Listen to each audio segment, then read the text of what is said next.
এমনও দিনে তারে বলা যায়, এমনও ঘন ঘোর বরিশায়, এমনও মেঘস্বরে বাদল ঝরে ঝরে, তপনহীন ঘন তমসায়।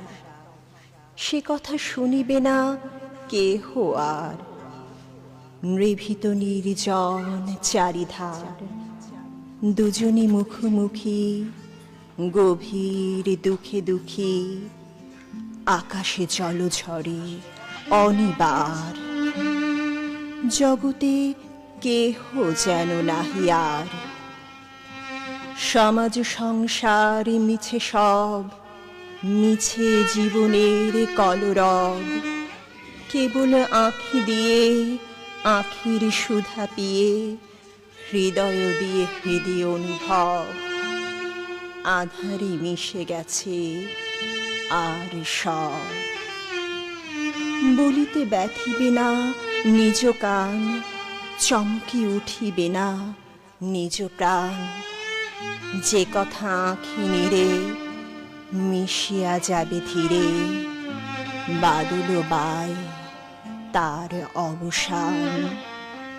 সে কথা ছেয়ে দিবে দুটি প্রাণ।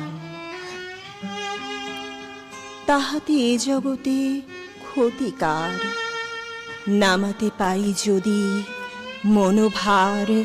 শ্রাবণ বরিশনে একদা গৃহকোণে, দু কথা বলি যদি কাছে তার, তাহাতে আসে যাবে কি বাকার।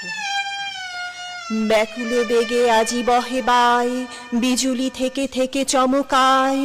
সে কথা এ জীবনে রহিয়া গেল মনে, সে কথা আজই যেন বলা যায়।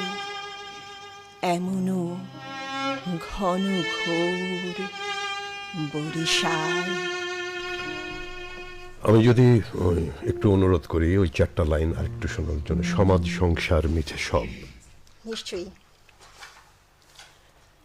সমাজ সংসারে মিছে সব, মিছে জীবনের কলরব। কেবল আঁখি দিয়ে আঁখির সুধা পিয়ে, হৃদয় দিয়ে হৃদয় অনুভব। এই যে অনুভবটা, এটা কজন ছুঁতে পারে?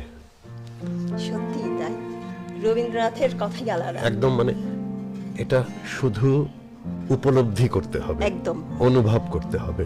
এ কারণেই রবি ঠাকুর লিখেছেন, কথা কইও না, শুধু চেয়ে চলে যাও।